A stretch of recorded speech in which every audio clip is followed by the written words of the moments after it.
Okay. What the heck?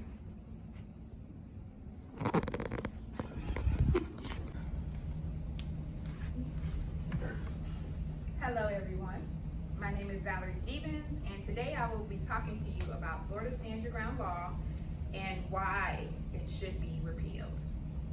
Florida's Stand Your Ground law is basically a law that talks about the ability to use self-defense in a lethal way. There's no duty to flee with this law, and there's no duty to try to de-escalate the situation. If you feel that you're an imminent threat, you're able to use your firearm and you're able to use lethal force. This law was basically ignited in this country when the 17-year-old Trayvon Martin was murdered by a 33-year-old civilian who profiled, pursued, and essentially murdered him. He said once he got close enough to Mr. Martin, he became afraid and fearful, and he ended up murdering him. His defense that he used that got him acquitted was the Florida Stand Your Ground law. This took place in Sanford, Florida. So he was able to say that he felt in imminent danger and that he was fearful of his life, although he instigated it, and he also was acquitted for that. So today I'm going to talk a little bit more about the law, just to give you some more ideas about the law and some other instances where this law was used and even abused, and why it needs to be repealed. According to Lisa Bloom in Suspicion Nation, she talked about the Trayvon Martin story, but she also talks about why, as a country, we're going to continue to repeat the problem. Most white Americans that kill African Americans in the Stand Your Ground law defense is considered justifiable. The homicide numbers have also increased since this law was enacted in 2005. Ironically, though, the opposite happens when an African American chooses to use this defense. There's a case of Marissa Alexander in 2012. She fired a warning shot to her then husband, who had a history of abusing her. In order to keep him from attacking her, she fired a warning shot over his head. Melissa Alexander was given 20 years by Florida State Prison. So that's just another way that Florida Stand Your Ground law does not work in our favor as African Americans. According to Time Magazine, Florida Stand Your Ground law provides widespread immunity for people that use it. So what does that do? That gives an agenda for hate crimes. That gives an agenda for people to not de-escalate and just use lethal force because they know that they will be covered up under the law. Why is this so? The cause of this law. The cause of this law is we have a racist society.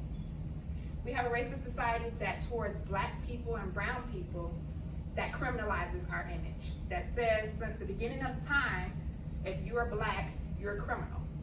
We, from the time of slavery, had to prove that we weren't beasts, that we were human. And then we had to prove that we should be able to be educated, and that we should be able to marry, and that we should be able to vote. Now in 2019, we have to prove that we deserve to live. So, according to Ryan Cooper in The Week, he talks about the deep-seated racisms in America and why white America has a superiority complex. So we know bias is wrong. This law is riddled with bias. But there's also something to be said about implicit bias. Implicit bias says that I may not be overt. I may not tell you I don't like you because of something about you, but I'll turn my head. When a police is brutalizing someone, a person who doesn't speak up. The implicit bias is just as dangerous, if not more dangerous, because implicit bias is the bias that doesn't just affect black people, doesn't just affect brown people. It's used to mistreat and be prejudiced against handicapped people, against women. Implicit bias allows you to turn your head and not to have anything to do with the problems at hand. So according to Very Well Mind, implicit bias and stereotypes is another reason why Stand Your Ground law is alive and well today. There is no room for that type of bias or any type of bias in our Florida, in our laws. Our laws are set to be helping everybody equally, and they're set to protect everybody equally or penalize everybody equally. It should not have anything to do with race, gender, anything like that. So according to Sarah Rosario, one of the solutions is to take it to the polls. We have to use our democratic process or our political process. We have to vote. We have to only put people in office that vow to repeal this law. This law cannot stand. And according to Victoria Bell and the White to Bear Arms, she talks about the provisions that are in this law that are directly against black gun owners. So what does this say in conclusion? In conclusion, it says that we are under attack. It says that this is not just a cry for black people, for brown people. This is a cry for all people. Because any law that does not protect all people or that hurts a certain people is an attack on us all. We have to abolish this law. We have to fight. We have to organize. We have to vote. We have to do whatever we need to do to reach our governors and our lawmakers. We need to make our voices heard. We need to make our voices heard so loudly and so concisely that even the echoes become deafening. We cannot stand for this. Florida Stand Your Ground law must be repealed. Thank you.